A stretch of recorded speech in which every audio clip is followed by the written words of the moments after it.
My name is Steve Mason. I'm a commercial photographer here in Rhode Island. I know, Rhode Island, it is the smallest state, but it has a huge part in the history of the United States. This is the birthplace of the American Industrial Revolution. This is where America grew up from being an almost entirely agrarian culture to becoming an industrial powerhouse. It was done with water power and by a brash young Englishman who memorized the existing textile technology from England and came to America to seek his fortune. His name was Samuel Slater, and his gift to America wasn't just the secret of how to make these machines, but how to manage and deal with the influx of people who would be needed to keep these new giant factories going. He didn't just bring the secrets of the new technology, but he was unhappy with how his fellow tradesmen were treated in England, and he wanted to change that. And yes, the Industrial Revolution in America was started by stealing secrets from the English, an act that would have put young Samuel Slater in prison for life. The story I want to tell is about the last remaining lace manufacturing facility in America.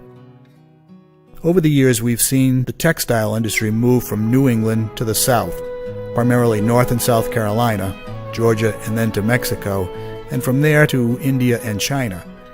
However, there is still one lace manufacturing facility left in the USA, Lever's Lace.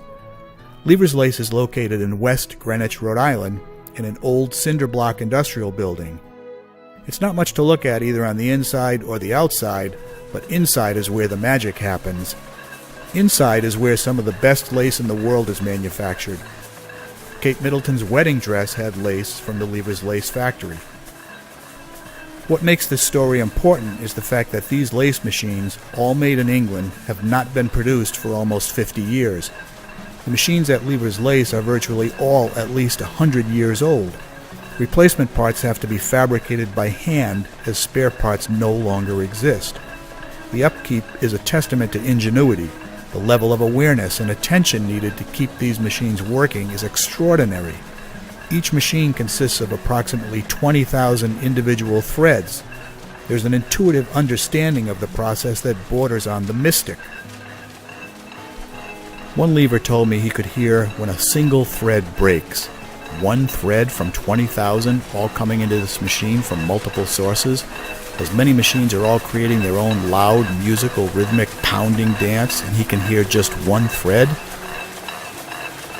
There's a sense here of a working history like no other place I've been. Not the kind of working history museums present that tell us what it was like, but the kind that is financially viable to this day. Bob Grundy, a lever, pointed to a machine and told me, "I've worked on that machine for over 25 years. My father worked on that machine for over 40 years. His father worked on that machine for over 40 years."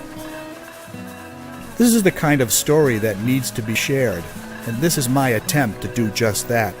This story seems to be coming to an end as many of these craftsmen are aging out, and there are no journeymen, apprentices, interns, or any other replacement personnel to take over. This may very well be the last story of the last vestige of what was once the defining technology and revenue stream of American progress and history.